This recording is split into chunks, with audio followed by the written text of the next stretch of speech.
It's Ball Up Top Podcast. Yes, sir. I'm Brad Guapovich. I'm here with my guy, Jabari Golston. We're here to talk hoops like we always do every week. Appreciate y'all stopping by, see what's up.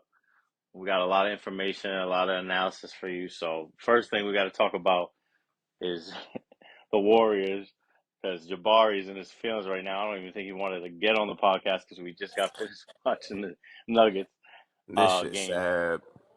And he said they lost the same game to them last year 4 times. So why don't you got the floor.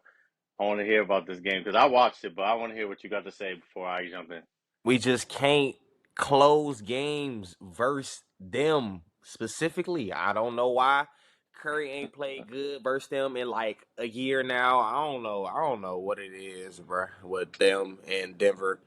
But it's kind of like how they do the Lakers, bro. That's how they be doing us. I just be like, damn, that's crazy. That's But their game.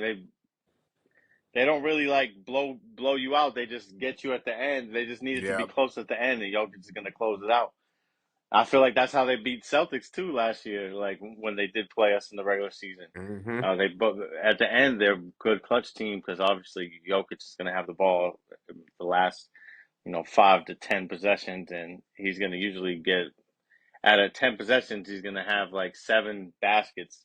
But I mean, Draymond didn't play, so I'm that's not like true. ready to say because I feel like if Draymond was in that game, those few points that they lost by could have made a like he could have made a difference in that. But I do know what you mean. I was kind of like it was a good Moody game and a good Kaminga game. I don't watch the Warriors nearly as much as you, but I don't remember Moody playing that confident. At least maybe more recently he has, but like last year he definitely wasn't playing as confident as he is this year to me. And neither is Kaminga. Kaminga looked good hmm tonight, but you need Draymond out there, obviously. Like you're underestimating Draymond's how he's a factor in all this, but the Nuggets are tough, but Murray had a terrible game again. Yeah. So like they're still not the Nuggets of old. They're beatable, Yeah, but but like what? yes, yeah. So essentially, I mean, Murray offensively was pretty useless tonight. I mean, he really didn't do much of anything. It's pretty much everyone else. Yeah, like Gordon always had it. now. Yeah, Gordon had his moments. MPJ had his moments. Julian Strawther hit some big shots. Westbrook had his moments. Strother's, yeah, Pay, Strother's Pay, like looking like a player.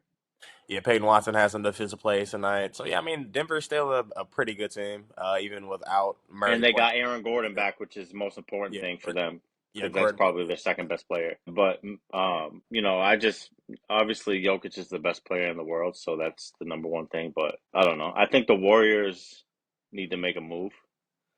But you don't really know like what move to make, and you just want to ride it out with this team to and see what happens in the playoffs. That's your like I choice. mean, at this point, it's kind of like because I mean, who would you? Because I mean, we're just basically the whole thing that people want is a consistent second option, which is like, I mean, you could do that, but I just feel like in this league now, you need depth to win. So Right. just do kind of have the formula in that sense. It's just that if you're gonna have to ride Curry as a first option throughout the playoffs, we're not sure how that's gonna look. Because I mean, right now he's kind of been up and down as the season goes along. But I think personally, he's just trying to get through the season right now. We'll see how it looks when he gets to the playoffs. Yeah, But but what makes you think in next season or the season after that he's going to be any I don't better? think he will. I don't think he will. But I don't think it makes sense to trade all your assets to get another guy to. It just depends on what the I deal will just be. think that if the time is now, if you're going to do that, I think it's this year because I don't. There's no guarantee that in a year or two from now that he'll be the same Steph Curry. Right. So I don't know. It's a dilemma, and it just depends on how much the Warriors really like their young guys and their assets. Me personally, I would try to take a shot. I could tell that you would rather just stick with that assets as a Warriors fan, and you don't want to like blow it up because you kind of like some of the young guys and stuff. Me personally, I would try to take a run for it because I feel like the West is wide open. And that if they did get the right player in there with Steph right now and Draymond, and like they do have a lot of depth to me, that if they did lose a piece or two or a couple pieces, but then added a better starter, um, like that might help. That might make a difference in the West when it's this tight, and because I can't really differentiate between like Memphis, Hmm. OKC, Dallas, Golden State, um, Denver. All those teams have a chance to get out of the West to me because it's not like one team is like way above the rest. Right. They're all like kind of like in a pack together. I do agree with that. Yeah, but that's what makes it fun. That's what makes the West good too. Like it's I mean, very even the I mean, entertaining because even I feel the like every night I have a different. Like one night I feel like tonight I'm looking at it like Dallas might be the team right. that's gonna do it again and get out of the West. But I'm rooting for Memphis. It's like kind of like my West team that I like, and I really Hmm. like their roster too, and they really played good against Dallas too. And to be honest, Memphis wasn't 100% healthy either. They still got GG coming back. They still Hmm. got Zach Edey that wasn't playing. And also, Memphis hasn't really had that many games to even gel together. Right. So, and Dallas has been kind of rolling. And so, like, they won, but Memphis was up the whole game. So, my point is that it's kind of hard to tell who's, like, going to be the number one team to come out of the West. Hmm. But that's what makes it so entertaining, honestly. What do you think, though? I mean, I liked how Dallas has looked personally because I think just the additions that they made with Grimes and Najee, those two specifically. I mean, I'm not sure how Yeah. Najee's offense will look in the playoffs, just like from because what they were He's missing hit or last year. miss. He's hit or Right, miss. yeah, what they were missing last year specifically, especially in the Celtics series, was shooting. I think Grimes can provide them that. Yeah. I'm not sure about Najee in that way. But I mean, I feel like Dallas probably does because I mean, even we saw tonight when they played. It's the last 4 minutes of the game. They're just able to win in those last 4 minutes, and that's why I think they have the best chance to also beat Denver because they also thrive in the last 4 minutes of the game. That's kind of Yeah. how Denver beats people. So it's like if you look at Dallas from that standpoint, I mean, I mean, if I had to pick, I might pick them, but I don't think they're unbeatable, like you said. No, But nobody's unbeatable. But it's really the last 2, 3, 4 minutes of the game that kind of like separates Dallas and Denver, in my opinion, right now. Yeah. Because I think just the difference of the margins between the teams in the West is just that the last 4 minutes of the game at this point. Because you can play these teams close, but who's going to take it home at the end? I think those two guys. Right. I think those two teams have probably the best two. Because they have the best closers in Right. Jokic and Luka. Right. And SGA is supposed to be in that tier. Hmm. We're gonna talk about OKC and SGA in a little bit, but like a lot of people would say that he's in that tier. And when Hmm. they rank SGA, they always put him in that tier, like he's with the Luka um, tier. So I just say that to say it's time. SGA doesn't have any excuses. Just like I say that Luka doesn't have any excuses this year Right. because look how good Dallas was playing without Luka. So now I'm like, okay, this team is good enough. Now it's up to Hmm. Luka to bring them to the promised land in his year 7. He's not a young guy anymore. I feel the same way about SGA because SGA's had a great career and he's having a great season. Just like Hmm. you know, he's one of the best players in the league, and he has the roster, especially if Chet comes back. That there's no more excuses. Like Jalen Williams has made a leap. People are comparing Jalen Williams to Jalen Brown, Hmm. saying he's better than Jalen Brown, saying he's better than this guy. Okay, well if you got all that, then SGA has no excuse. But that's my feelings on it, and I feel the same way about Luka this year. But Dallas looks really good. I didn't want to say that Memphis was going to be the team to come out of the West, but that's how I feel because that's like who I'm rooting for. But Yeah, I also pick Memphis to be in the Western Conference Finals and like possibly go to yeah. the finals this year. But like, I think they can. It's just But they it's have to really be hitting on all cylinders. I yeah, mean, it's they have really to. matchup dependent. I think. Yeah. Yeah, that too. I mean, and that's the thing is that Luca is matchup dependent, and teams are. It's funny because Luca and Jokic are the same way, where like certain teams just can't deal with Jokic, and then certain teams can't deal with Luca. Like Minnesota can deal with Jokic, and that's why they Hmm. beat them last year. Well, it's the same thing with Luca. It's like well, certain teams can't deal with Luca; they don't have the personnel to do it. Really, nobody has the personnel to like stop him. But you know what I mean. Give him a hard series. Once Lucas turns into that shark and he starts feeling like it's a mismatch, and then he just takes advantage over and over again. So you have to wear him out, and Hmm. anyways, there's not a lot of teams that match up good with them, but there's a few that I think match up better than others. Like OKC, I think this year can match up a little better than they used to. Hmm. Just because they're experienced and they do have the defense.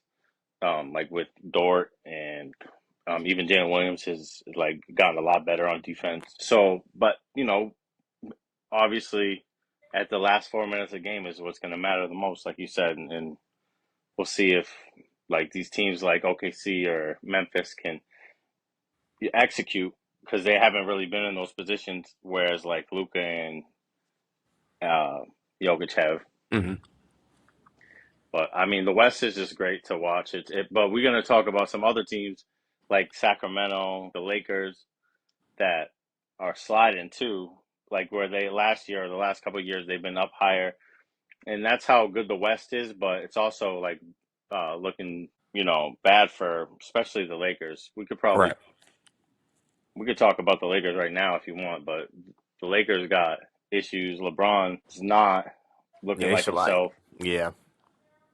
Why don't you talk about Bron?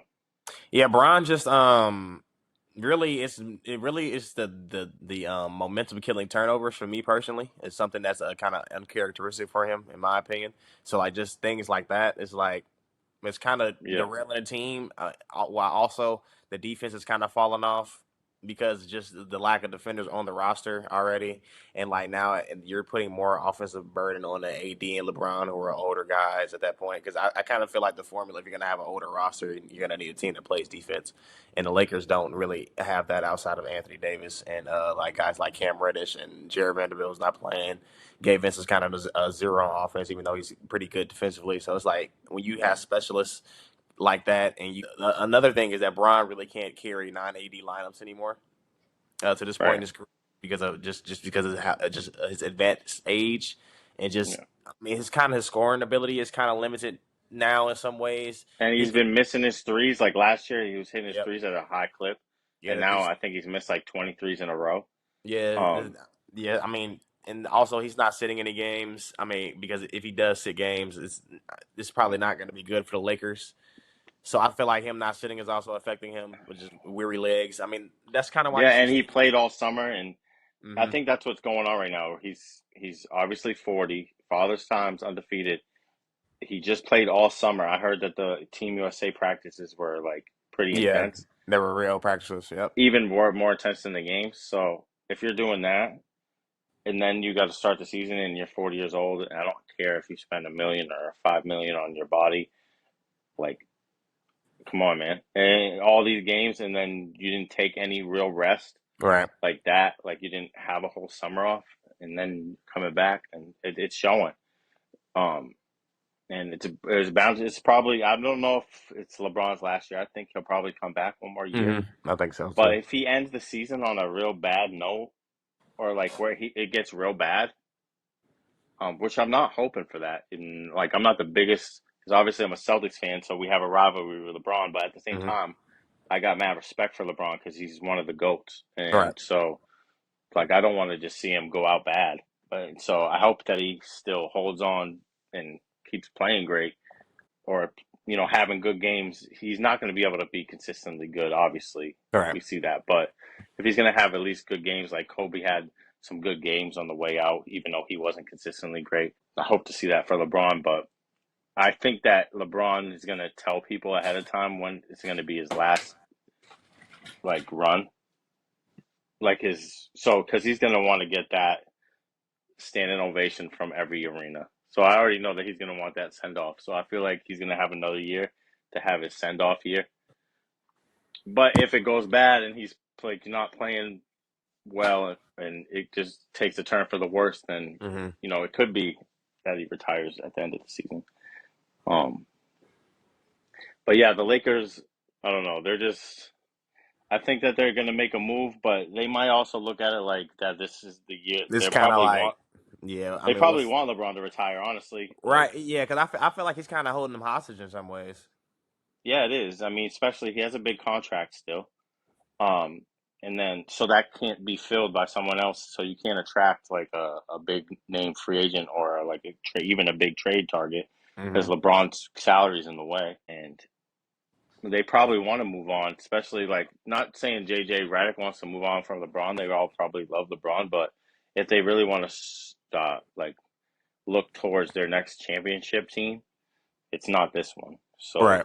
and JJ seems like the type to want to win a championship and not just be like, there because of LeBron. So I could see them wanting that, but I couldn't blame them either because Hmm. LeBron has been there and kind of holding hostage, honestly, for a little while. Because if you're a good GM, then you probably known for a couple of years that they're not going to be the best team in the West, in my opinion. But another team in the West that's like surprising a lot of people and kind of surprised me uh, is Ime Udoka's Rockets. Um, they lost tonight. I think they lost by a couple points to the Kings, right? Yeah, they lost by like 9 to the Kings, but yeah, Yeah. The Kings are up comfortably for like most of the second half, like And the thing about the a Kings 10 point is, cushion. before I get into the Rockets, Kings don't struggle with like defensive teams that can't score.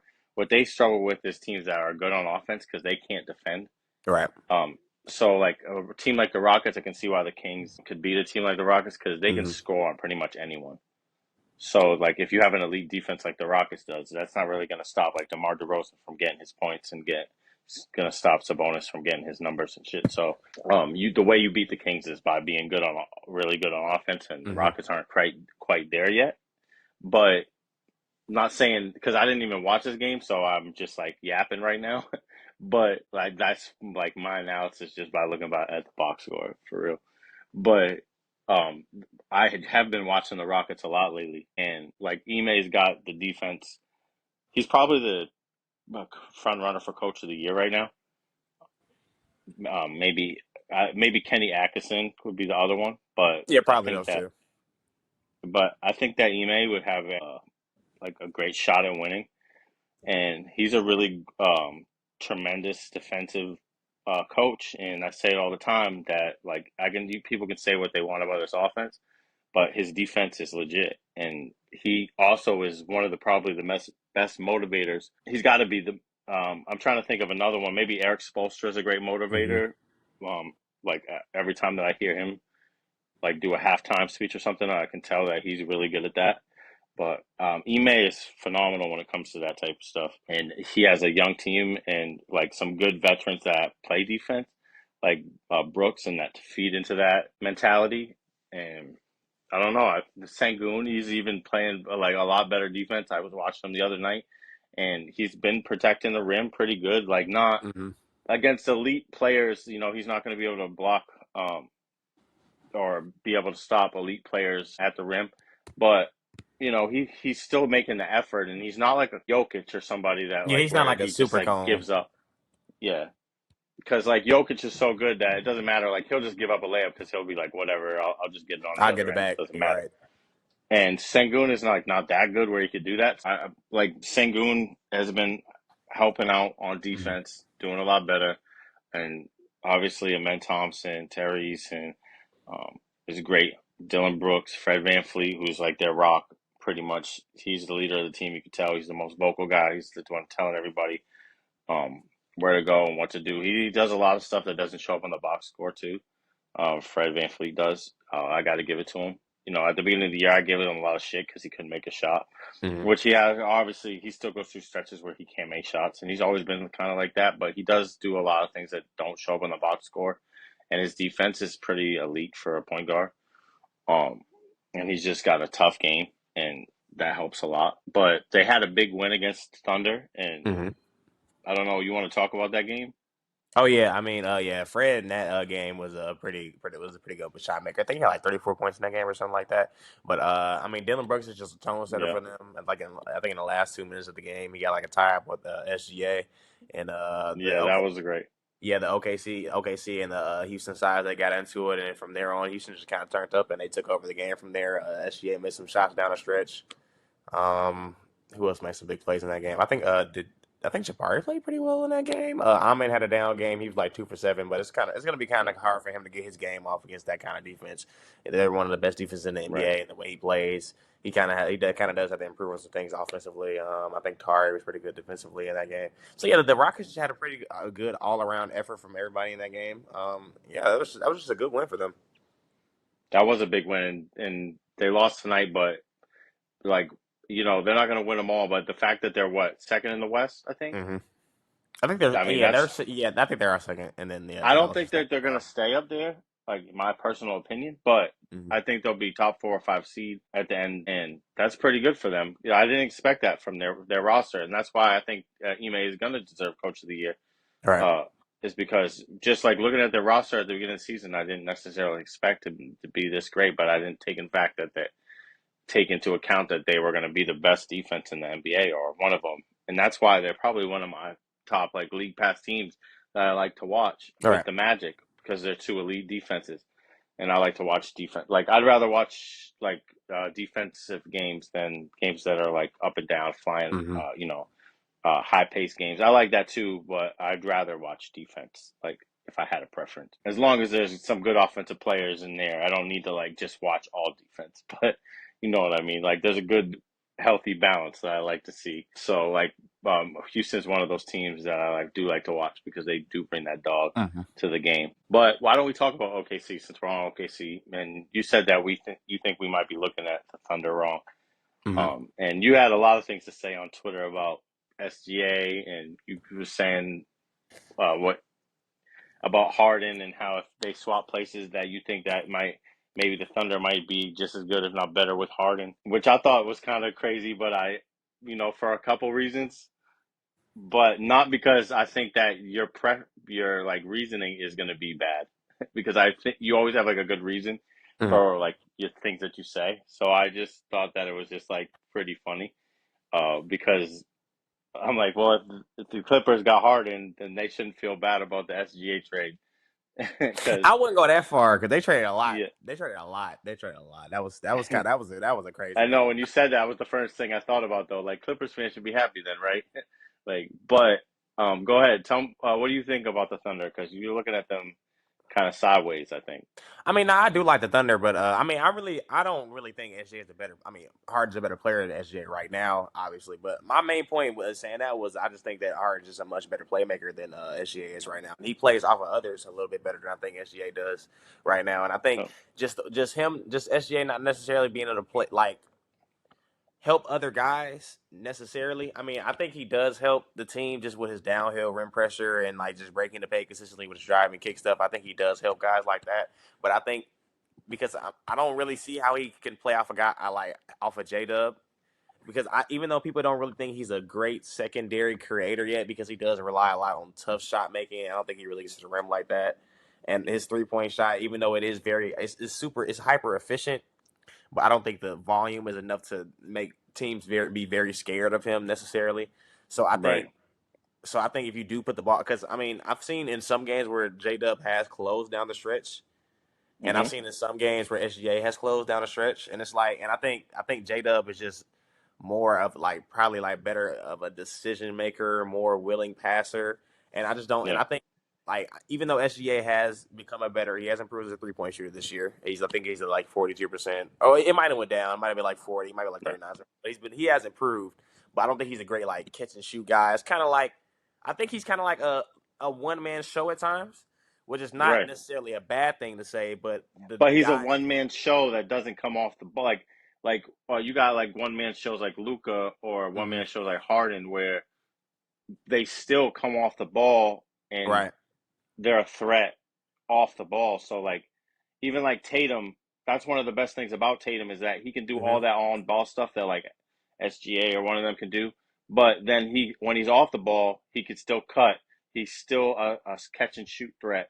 He's hmm still all these other things. So like he's a threat both ways. But like SGA is kind of like a mini Giannis that he needs the ball, and because whenever he comes off the ball, what is he really doing Right. offensively? He's not like a great Like cutter. He's not like you said, not really a good catch and shoot guy. He's not really good at like you'll never see recutting. any highlights of SGA off Yeah, the off ball on ball. offense. Right, and it's kind of like And like in my opinion, if you like just watching the pattern of championship of guys that have won championships, I mean, even you could say that. I mean, like even if you were to bring up Kawhi as an example, right? I mean, Right. even he's a great off ball player though. Even though he kind of Yes. does have he's not a great playmaker or anything. Like he's a great off the ball player. He can play off others well. And we really haven't seen a guy who can't play on and off the ball win outside of Giannis. And I feel Right. like Giannis, at least he get. I mean, SGA is pretty good as a Yeah. low man, but I don't think he's as impactful as Right. But Giannis was. 21. even going back to like Yeah, just go back the even days just of like Kobe, right. Michael He's Jordan, all these on and dudes could off play off ball. ball still. Mm-hmm. They are on ball players, but they can play off ball. Um, and so I get what you mean. And Giannis is a different. First of all, Giannis, the year that Giannis won um, It was some against the special Suns, circumstances. I thought that it was. Yeah, I definitely thought that the Nets were the best team that year, Mm-hmm. and then injuries kind of. I'm not here to hate on the Bucks championship because Giannis definitely deserved that championship, No, of but. course. I'm just saying that, like, even the Suns that year, DeAndre Ayton was the biggest threat in the middle Mm-hmm. to stop Giannis. Just think about that. DeAndre Ayton's gonna stop Giannis. Like so, it's like the that I say all that to say that every other year that Giannis has had trouble, when the in the playoffs when the defense gets to stack against Giannis, and gets a game plan for Giannis because he can't beat you without the ball in his hands. Like the Celtics, they had the biggest, most trouble with Steph Curry out of everybody. And why is that? Because they couldn't game plan for all the shit that Steph was going to do Right. off the ball. And so, like when you predictable and you have the ball all the times, like a Luka, it's easier to game plan against a Yeah, I feel predictable like it's just player. I feel like it's just easier to establish a defensive because I mean people talk about offensive rhythm, but I mean I feel like there's defensive rhythm Yeah, too.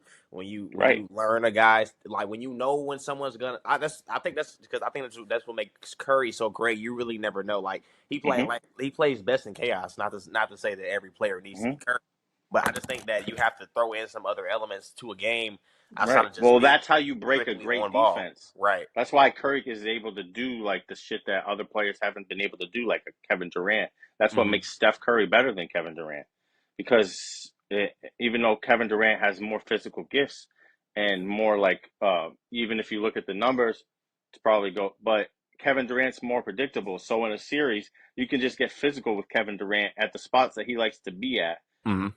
and meet him there and be more and bump him off his spots and make him less efficient. The Celtics did it. The Timberwolves did it. Like there's been many teams that have done that to him. Steph Curry, it's just that you better hope he's missing because he's Right. gonna find his spot and he's gonna be moving off ball. So the whole point we're making is that it's important to just not be an on ball threat. Um, and SGA, because that's the other thing. Like going into the playoffs, if SGA is trying to do all the things that he's doing in the regular season as far as Mm-hmm. usage and everything, he's going to have to be like Michael Jordan Right. because Essentially. if he's not a threat off ball, then, and you got all these dudes that are also good, like Dub, that they're going to have to play off ball, and Chet, because they're not going to have the ball a lot because SGA is not good off ball. So I get Right. you what you mean.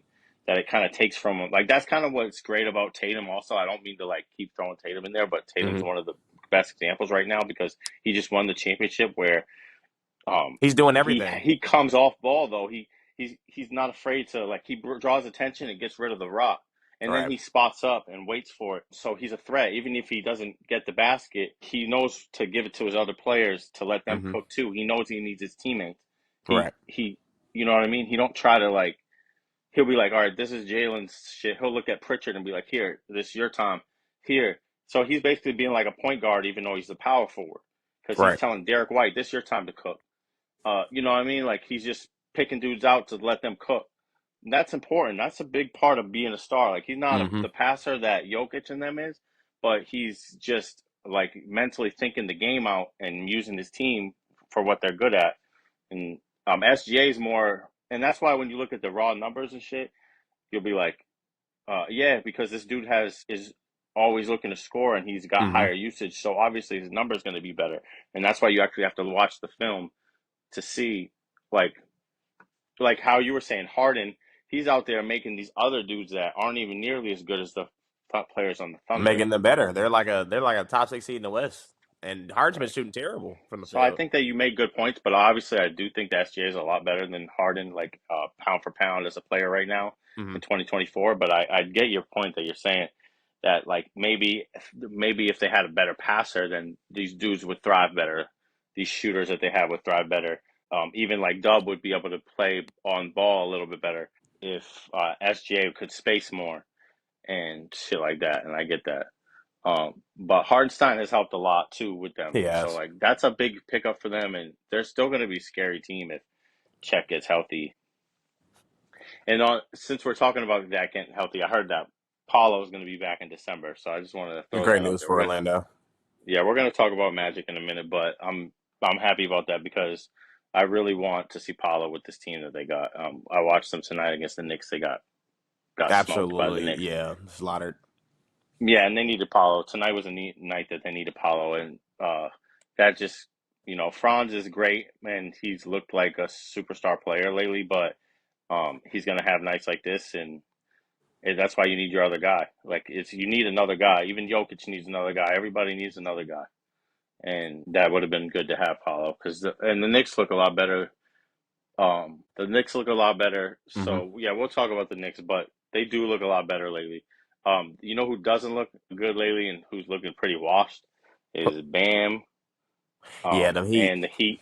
The Heat. ain't looking too good Um, for them boys right now. they're in the same boat as the Lakers almost, where it's time to blow it up. Um, well, go ahead, you talk about them because that was your I team at the mean, beginning of the year. You was yeah, high on the Heat. I'm still kind of holding out some hope for them because Bam has been just putrid Hero has offensively. been their bright spot this year, Yeah, so but I Terry Rozier's been Terry's been horrific. bad. Yeah, Terry's been very bad. Jimmy's been up and down. Bam's been Bam has terrible been horrible defensively. too. Yeah, I don't know what's wrong with Bam. I think it might be his motivation or something. we've seen Bam go through offensive stretches like this, so I'm not overly concerned yet. We get the game 40, he's still doing this. I'll be concerned about it. But we've seen stretches of him being a very good offensive player and pretty much like a useless offensive player at times. So I think this is just one of his Yeah, I down read a stretches right number now. that he was like on below 50% on layups or something, or he's Yeah, like he's been very bad. He can't hit his floaters. He can't hit his jump shots. He can't really do anything offensively right now at a consistent rate.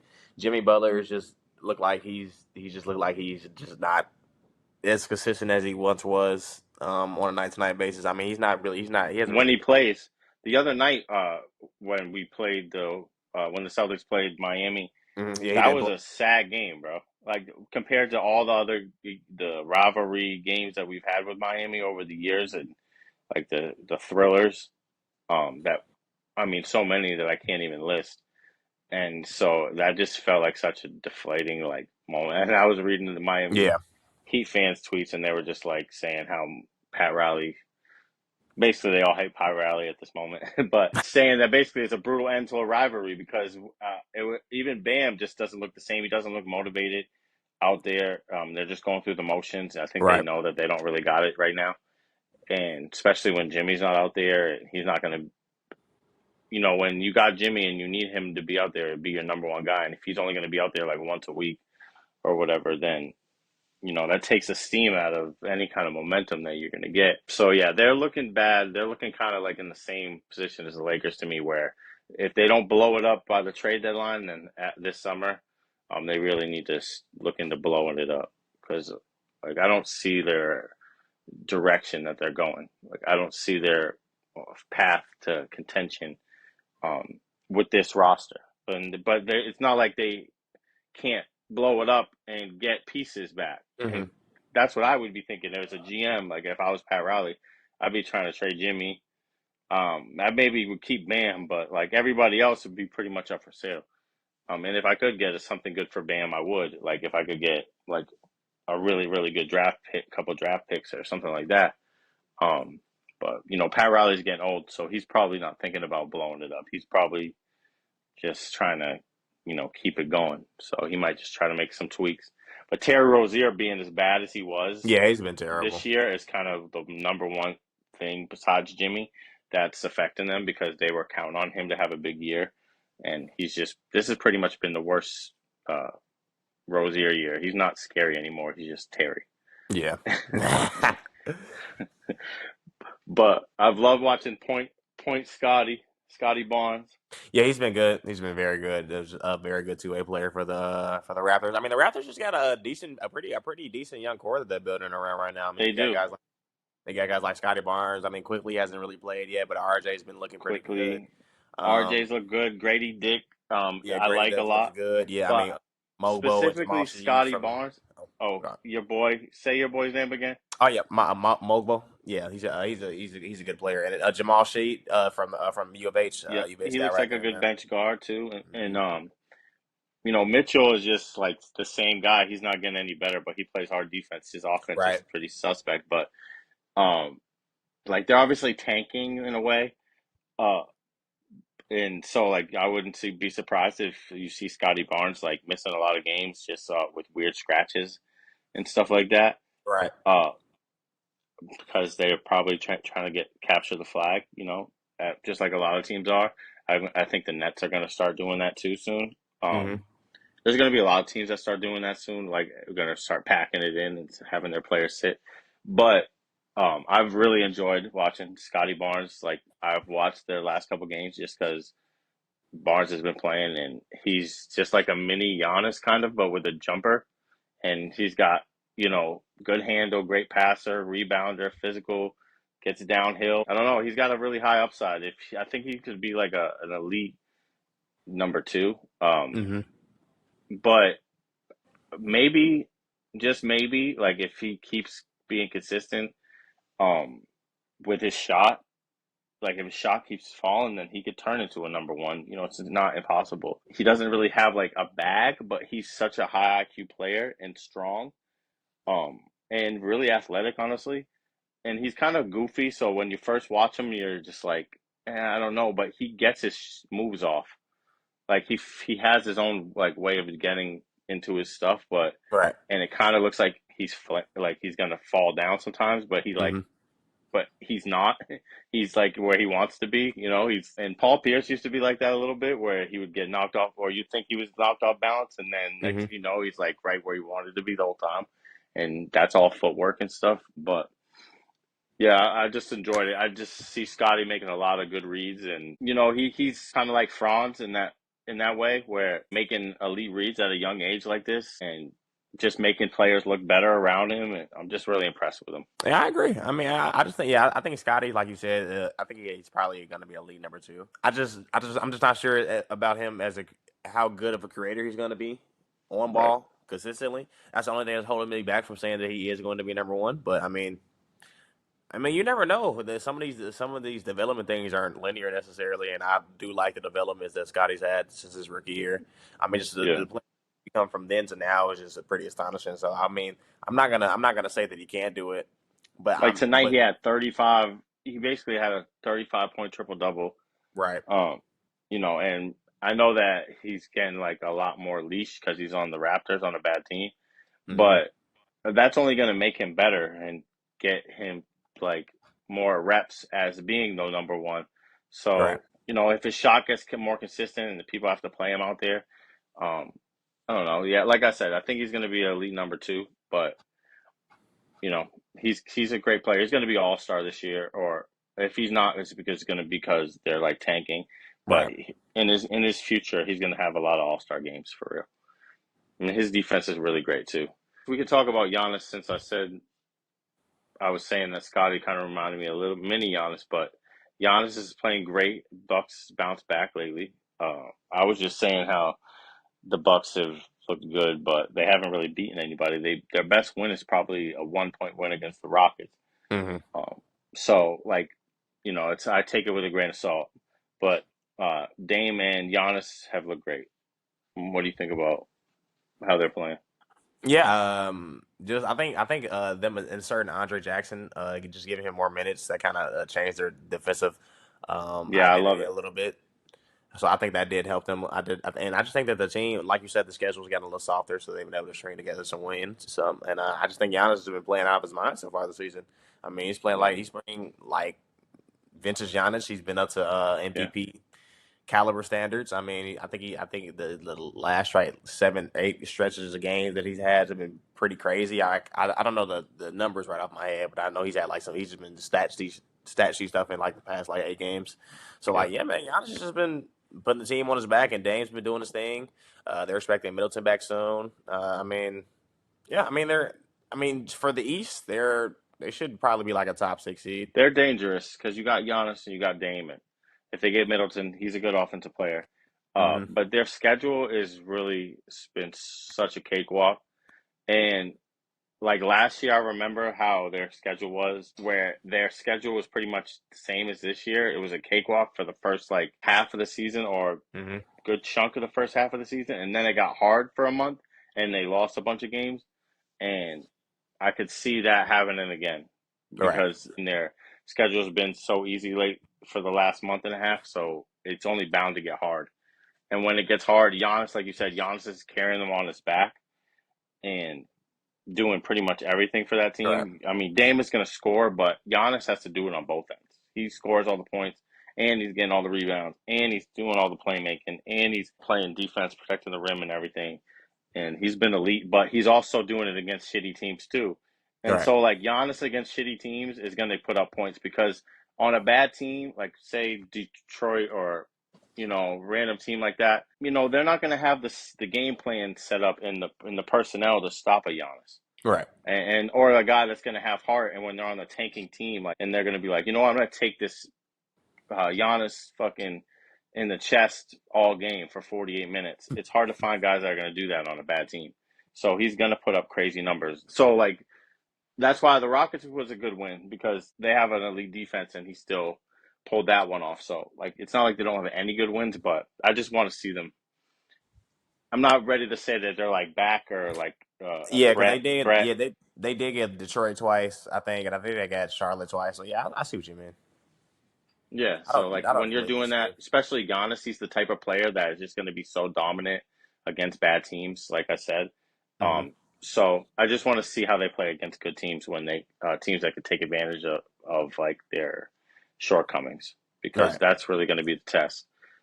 Um, and obviously you want to see what Middleton's going to do when he gets back because that's important and that he's going to be moving around and still himself at least on offense, but his hmm defense is probably fell off.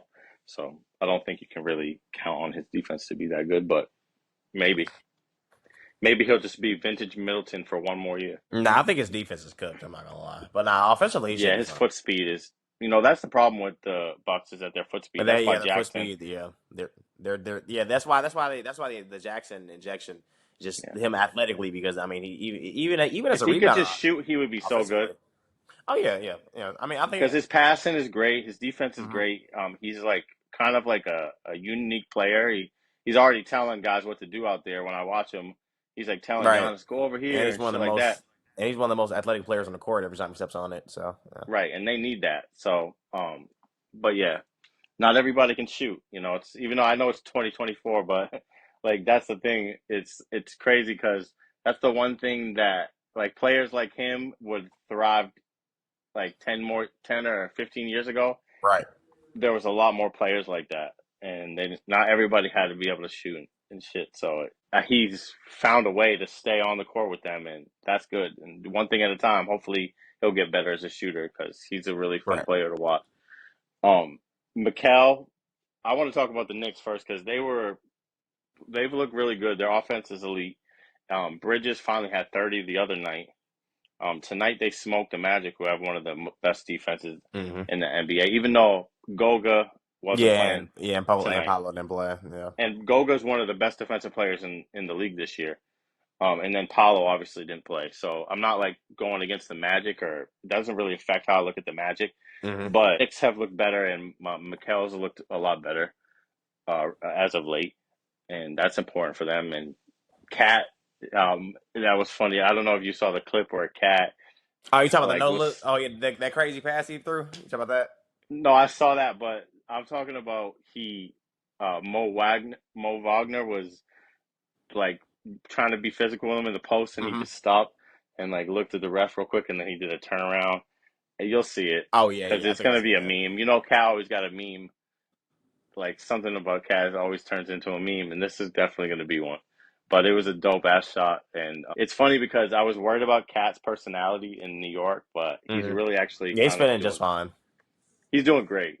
Like, and obviously it has a lot to do with that he's playing great, and he's probably been the best player on the Knicks this year, so that helps. But he's set aside now. Everybody's worried about Bridges and the trade they made with Bridges. Everybody's already decided that Cat's a great Knick in New York, and I Right. got a lot of Knicks friends, and they're all just like they love Cat. So I'm like, wow, he did a lot better than I was. I was kind of worried about his quirky personality. Um, but they haven't had any issues, and the Knicks fans are just happy to have like a good team. I could tell because it's been so long Mm-hmm. since they've really had a competitive team consistently, and so like I don't blame them for just being happy that they got a good team, even though that they might not win the championship. It's like might as well enjoy some good hoops. All right. So I respect it. But have you been watching the Knicks? I think it's important that Bridges is snapping out of his little slump for them, at Yeah, least. I love their offense. I'm still not a big fan of their defense necessarily, but I mean, Right. we'll see when Mitch and Precious get back defensively on that end. So Yeah, they yeah, need both of those guys back. yeah, I love their offense though. I never questioned the offense with the Knicks. It was just my biggest question was if you're going to make this trade, does that make you a true threat to Boston?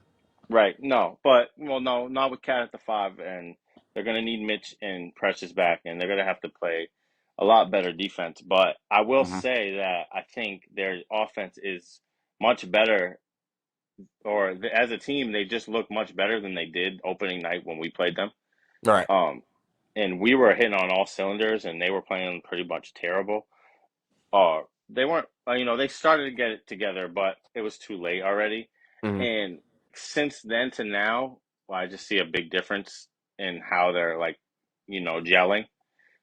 And like, especially Cat, he's starting to get the hang of all the players around him. And Hmm. I think Brunson is starting to get in his groove now because I think at the beginning of the season, it was a little bit like Yeah, he of a was being change. more passive a little bit. I think, in my opinion, Yeah, he he was was just trying to. deferring to Cat more and stuff, Hmm. and now he's found his balance, and OG has been really good. So and even damn, what's my boy's name? Deuce. The point guard. Not Deuce has been great too. Like Oh, for Cam he's a good campaign. six man. But yeah, Campaign, who is a kind of annoying player sometimes. Hmm. But he's still a good offensive point guard coming off the bench. He's gonna get buckets and stuff. His defense is suspect, but compared to like who they've had on the bench and um camp like when Campaign's not playing or he was hurt, I think for a couple games, Hmm. and he came back and it's like noticeable when he's actually back because that's he can eat up minutes and stuff. And yeah, I think that the Knicks are like it'll be between the Knicks and Orlando for to be the second or in Cleveland. Obviously, those are probably the three teams after Boston for me. But I think Cleveland and specifically Orlando, if Paolo comes back and healthy, Hmm. are better matchups in a 7 game series to the Celtics. But um, I don't think that it will look like opening night. I think that the Knicks would get a game or two off the Celtics in a All series. right. I don't think it would just be like a sweep. But what else? Well, and we could talk about the Magic because I was saying that like I think that they should try to go after De'Aaron Fox. Maybe the only reason why I say that is because Apollo's still on his rookie contract, right? Hmm. And so they have like tradable contracts, and there's not that many teams that it would make sense to get De'Aaron Fox for. I say that because De'Aaron Fox didn't sign his extension with Sacramento for the reason was because he wants to be on a contender. All right. Obviously, he's from Texas, so like there's been a lot of speculation that he might want to go to the Rockets or to the San Antonio. Which I don't think that it makes sense for San Antonio. Well, it does make sense, but I feel like Stephon Castle will be the point guard of the future there. But he could always play off ball next to De'Aaron Fox too. So that might make sense with San Antonio. I could see that. But he might be the next big like trade guy that could be like up or on the market. Yeah, I think like Fox and Orlando. I mean, I kind of do. I do. He does feel some necessary just shot creation things that they're lacking at And he times doesn't give up a as a lot of point defense. guard. Like he's not bad on defense. Yeah, he's not a bad defender. I just think I'm not sure about him as an off. I mean, I've kind of liked him more of an off-ball player this year. Well, really, Yeah, the he's past not like 2 he's years. not He's not. terrible off He's ball. not a bad offense. But I think for him, I think that's three guys that are best with the ball in their hands. Yeah. And he does feel a necessary void for them, though. So Yeah, well, I'm this is the thing. I get what you're saying. So like it would be tough because there's three guys that need the ball in Franz, Paulo, mhm. and Fox. But if you have just all good defenders around them and you just got Fox to close games out, because I think Fox is at the point where like he just wants to he, win yeah, he knows how to win game, and he knows how to win and games. he knows how to win games. Exactly. I was going to get there, but I think he just wants to win. So I think that putting up big numbers is not important to him. Um, like as it would be to like a younger player. Hmm. Because De'Aaron Fox is in the same class as Tatum and shit like that, and he's Right. looking at Tatum and he's looking at Donovan Mitchell and shit like that, and he's like, I want to be like in the playoffs, deep in the playoffs, like these guys, because he probably feels like he's just as good as these guys, or like on the same. They're from the same class, and he's like an all-star level player. So I just think that it, I think that would be a big power shift in the East. Like that would definitely at least make them the second best team in the East to me if they did find a way to get him. I see the vision that Orlando has with Anthony Black and Suggs as a backcourt future for them, but I don't know. Like you could also use Anthony Black and some pieces like some draft picks and stuff, and if you could put De'Aaron Fox in that backcourt, I don't know. I think that that would be something to think about if you're the GM for the Magic, because like I said, Apollo's still on his rookie deal, so Hmm. now's the time to kind of strike like when you have a quarterback on a rookie deal, and so you like fill in other positions well before you have to pay the quarterback. It's kind of the same thing where you get him on Yeah, the roster, I agree. and I don't know. I just that he would be like a leader that could lead that young team. It's kind of like when Kemba went to the Celtics, even though Right. Kemba got injured. But Kemba, before he got injured, was really good, and he was actually had an All Star season. And if he wouldn't have got injured, I think that that would have been a Yeah, good. probably go to the finals. Yeah, we might have went to the finals with Kemba, and it just so happened that all that shit happened with Gordon Hayward snapped his leg, and all that shit. I'm But not. Hayward was good in that. Hayward was good in the bubble before he got hurt again. To be yeah, he was honest. good in the bubble. But yeah, I'm just saying he wasn't the same as he was Oh yeah, before he prior to snapped the his injury. leg. Right. Like he Right. was, Right. we didn't have like prime Hayward Hmm. and Kemba got hurt, but Kemba was having a phenomenal season before he did get hurt. And imagine if that was, I'm just comparing that because it was like a veteran point guard who's like a score first point guard, but Kemba came and was like a leader for Jalen and for Tatum, Right. and he just took over in the clutch a lot of times, and he didn't try to like put up a lot of stats, and he had a couple 30-point games here and there, but Hmm. he wasn't trying to like take over, and he was just trying to be the leader of the team and be the point guard, and I think that's what Fox would come in and try to do. But like, what does Franz do when Paulo has the ball in his hands? And that would just be like another guy to add to the mix. But I think Fox Right. is such a high IQ player and such a competitor that he would help those guys figure that out in a way. Um, I don't know. They would be scary to me if they did find a way to get Fox. Yeah, I don't disagree. I would just like to see how that fit would work. I mean, well, maybe with Fox shooting more threes recently in his career, I mean, maybe he could transition more to an off-ball player. I don't think Yeah, that and, would. and also it's not like these other dudes that they've been playing with are better. Like Black and who else? Oh, Suggs. I mean, you got guys like Isaac. I mean, but those are guys that really like play off of what Franz and Paulo do. But what I mean is that like if say Fox is off ball, Hmm. if you're passing it to Anthony Black or you're passing it to Fox, I mean it's not a drop. If anything, it's better to be Oh passing it yeah, to Fox. yeah, So even though it doesn't sound like a perfect fit, it's still a better player out there. He's not a perfect off ball player, but he's still a better off ball player than like whatever else they got. You I know, agree. so I don't know. I think that they would be pretty elite, and if Yeah, they they're did do one of the that, but worst shooting teams in the league. I think he would fix some of those issues for them. yeah, and he would get them easier looks too, Hmm. sometimes because that's what he does. But that's just a idea, a long shot that probably won't happen. But I could see him going to Houston too, or I could see him going to San Antonio. But he might just stay in Sacramento too. So we could be talking about all this for nothing. nothing. But it just seems like he would be the next likely candidate to get shipped because Hmm. if they don't do anything this year, which it doesn't look like they're going to be that great, and then he didn't sign his extension, so now he's going to be up for like free agency.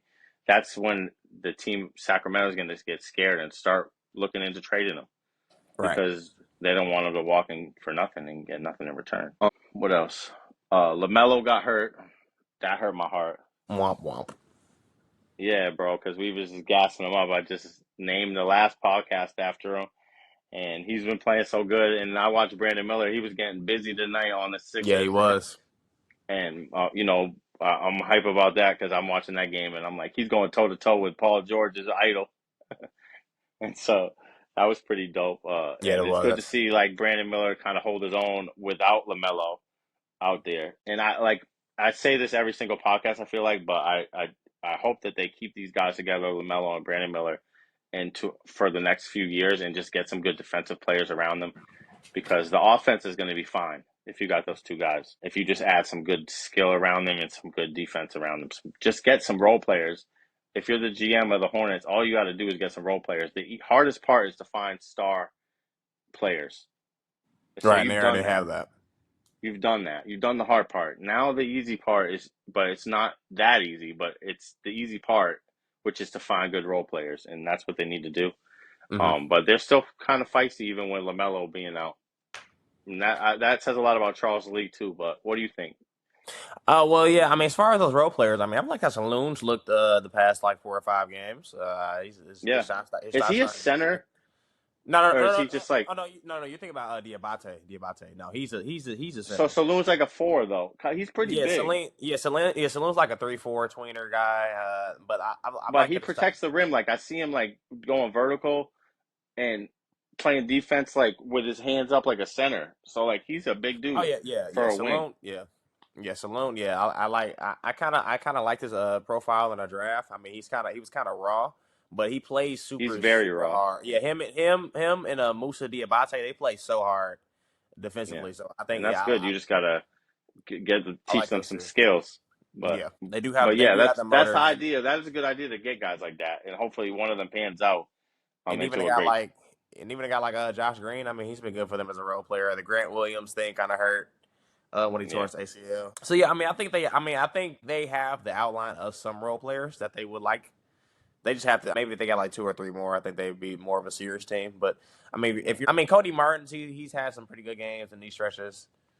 He's not. And I think Lamelo's only going to be out a couple weeks, right? Yeah, only two. Yeah, they said at least two Which is weeks. which is a big deal because we need him back because I don't Right. want him to be like Ja, like where he's Hmm. hurt all the time.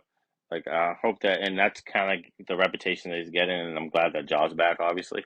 But it's been so fun to watch Lamelo every game, so I just hope that he comes back, and it's not one of those seasons.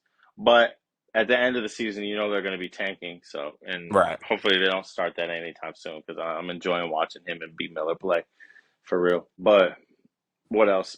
My boy Peyton Pritchard, Yeah, I he's got been to talk hooping. about him. That's a He's hooper. been going crazy, man. And he's scoring 20, I think, 4 games in a row, over 20. And his confidence is through the roof.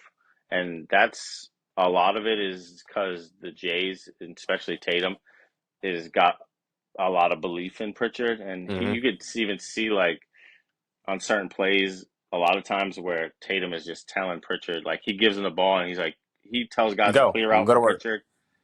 Like he'll give it to Pritchard and then he'll start telling guys to clear out and shit. And Pritchard's just frying everybody right now. If you look on his shot chart, it's green. The whole shot chart's green Yeah, for the season. he's getting to his spots at like every at a ridiculous rate. I love this college film. Yeah, I didn't think his college film would translate to the league like how it has. It's actually pretty right. crazy.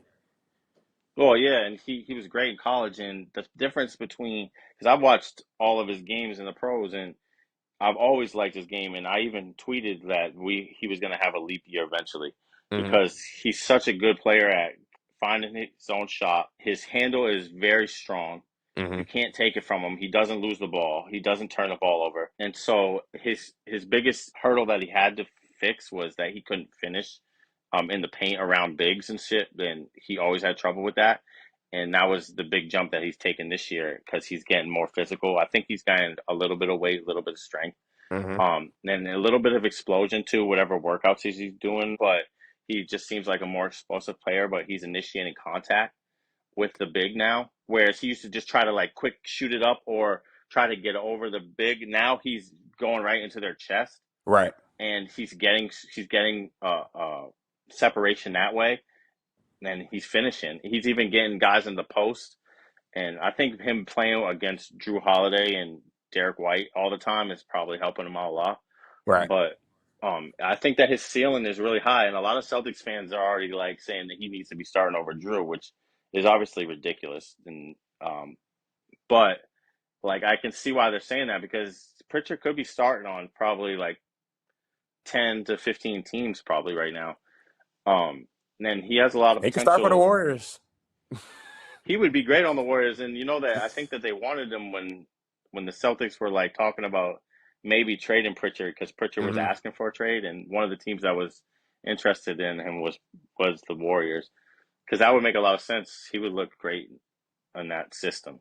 But yeah, he's just frying guys. I just wanted to bring him up because I always kind of put a cap on Pritchard, but I always saw a leap coming, but like I never thought that he would be like a 20 point per game scorer, Right. but I always thought that he could be like a great six man, which he's already been now for a little while. And I'm starting to think maybe he could be a 20 point per game scorer in the league the way he's been playing this year. And now that he's like kind of reached his prime and he's finishing like around the rim, like I said, and he's just consistently every night because he used to have games like this every now and then, and Right. now it's like every night he's coming out, he's hitting like two threes off the rip. As soon as he comes off the bench, he might miss one. It doesn't uh, stop Sweat his him confidence. Right. at all, and that's the biggest thing because in the playoffs.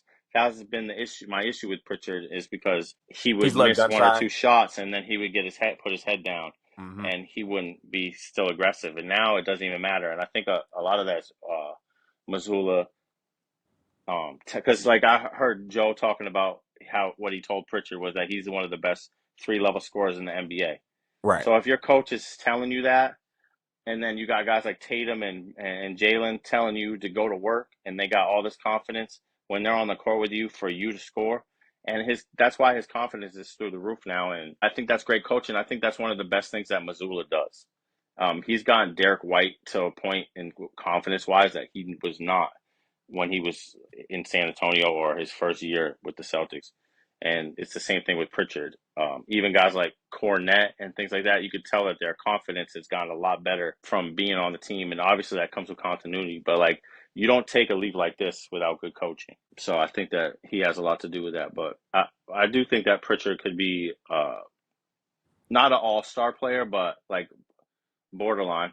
Like I think that one day he could be borderline all-star, and he's going to be a good guard in the league. And I think that the deal that the Celtics got him on for like 4 years, 30 mil is a steal. You're kind of And like if they, it's kind of like playing like the Malik Monk role for y'all right now. To be honest. yeah, yeah, he is. He has got the Malik Monk, but like one thing about Pritchard is that he's improved on defense too, which Right. helps him a lot to stay on the court, like at the end of the games and stuff. Especially now that Drew is kind of I don't know. Something's wrong with Drew, where he's looking like he's a little tired from Team USA. Kind of got the same thing LeBron's got going on Mm-hmm. right now, He's an older and player. Yeah. he's older and he's looking tired. So, like, it's good that Pritchard is doing this, but we're gonna need Drew in the playoffs. It doesn't phase me that he's playing like this right now because I know that as soon as the playoffs come out, he's gonna turn it up. Um, but last thing we could talk about is the Hawks. They had a big weekend. Yes, sir. I love watching the Hawks too. Their defense, their wings. But go ahead, talk about Atlanta. Yeah, man. They have some of the best wing depth in the league. Honestly, I mean, they have Hunter coming off the bench. He's been really good, 6 Man of the Year candidate. They have Jalen Johnson, who's been Yeah, a for second. sure. Hunter has been really good, Yeah, they have. efficient. Yeah, super efficient. He just comes in and makes everything pretty much for them, and he's getting to the spots wherever he wants to. He's been a good off on. I mean, not Yeah, really this on, might be the but best off the DeAndre player. Hunter's ever looked. Yeah. He's just coming in and doing his job. It's just a two-way player. Jalen Johnson's made major strides on both sides of the court, especially as a playmaker. I mean, he's become one of the better passing forwards in the league. He's averaging Yeah. like 10 rebounds a game, getting like Oh, he's averaging 20 and 10, and he's one of the yeah, getting best 20 passing points. bigs in the league. Yep, He's and an he's all-star to me and playing. probably the best player on the Hawks. Yeah, he's playing defense too. So it's like, yeah, I mean, you got a guy like that who's doing everything on the court consistently. I mean, that's a really good player. You got Zachary Richard. No. How did no? It's a different way to pronounce it. I forgot how Noah said it. Ricochet? Nas, bro, he said it so weird. It threw me Versace? out. I forgot how he said. I had to go back to the pod. He said it so weird. I was like, oh, I'm saying it wrong. But yeah, Reese Share. I think he's really good. He just has a really good feel for the game, especially him as a off ball cutter. He has some really good plays versus who was it? Who was it? Was it Cleveland? I think it was Cleveland or it might have been someone. I sent you the clip. I forgot who they played, but he's just a very good off ball, very savvy off ball player. Him and Jalen Johnson are developing some chemistry just between those two, just because they're both really good, just high IQ forwards. And I see why he starts over Hunter for the Hawks because I just like his ball movement Yeah. stuff. I like his off the ball stuff. I like some of his on ball creation stuff. His handles pretty good. He has some weird finishing angles from both the left and right hand. He plays Yeah. off two side. He's just a really savvy player for He how gets good to he his is. reverse layups good too. He's great in transition, at least when I watch him. Yeah, I think he's gonna be a legit 3 level scorer in the league and a very good defender too. So I just And then think, Dyson and then played against his Dyson, old team, the right? Pelicans, and I he haven't even locked up Murray. right. We didn't even get the Dyson. It just goes to show you how deep their wing depth is. I mean, even Yeah, Bogdanovich, he's been very good. it's He's been good since impressive. he Yeah, came back from injury. So and that's what you need, and that's the most important position in the NBA to me. yep. It's wings that they have. So that's why I like well, if you see, I know because you see how I like grade players and stuff. hmm I like versatility. I like defense. I like two-way play. Those are like players that I'll rank higher than like strictly offensive players. And when you have 4 or 5 of them on the team like that as a core, that's what you need. Just that's a Right. good start to a that's a beginning. That's a good thing to build around.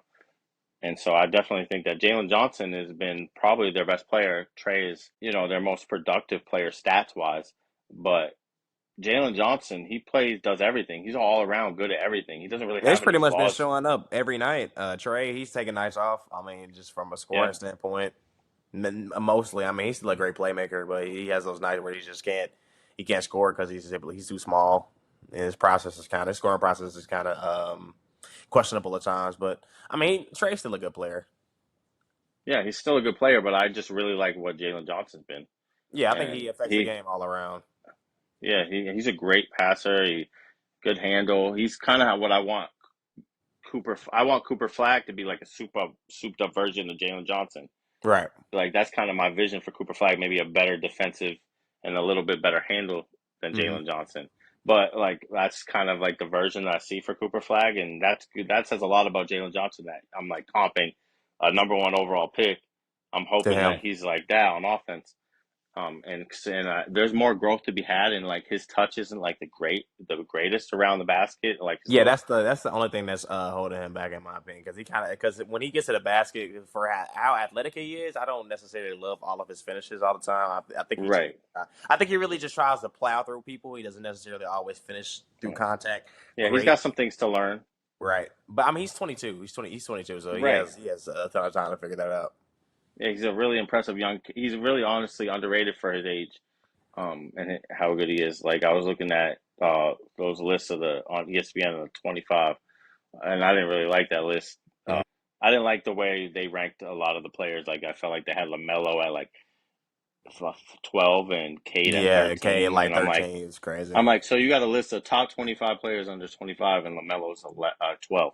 Yeah, it wasn't like Like, Maxi come like on, bro. 4.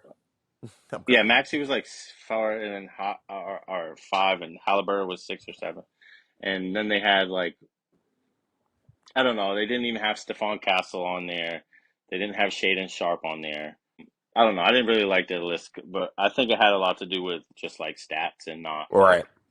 like projecting out like who they think is going to be better long term. It's just more just that's probably how they did it. But yeah, I was like, where's Jalen Johnson? I'm like, where the fuck is he, man? I don't even think he was on the list. He might have been if he was. He was down a good Right. ways, and so he's underrated. But that's it for this week. Yes, sir. Um, there's a ball up top. We had a good one. I always love talking hoops with my boy, man. Same If here. y'all got this far in the podcast, I know y'all fuck with us. Go give us a 5 star on Apple Podcast. Go comment on YouTube and everything. Subscribe, and it's ball up top. See you guys next time. Yes, sir.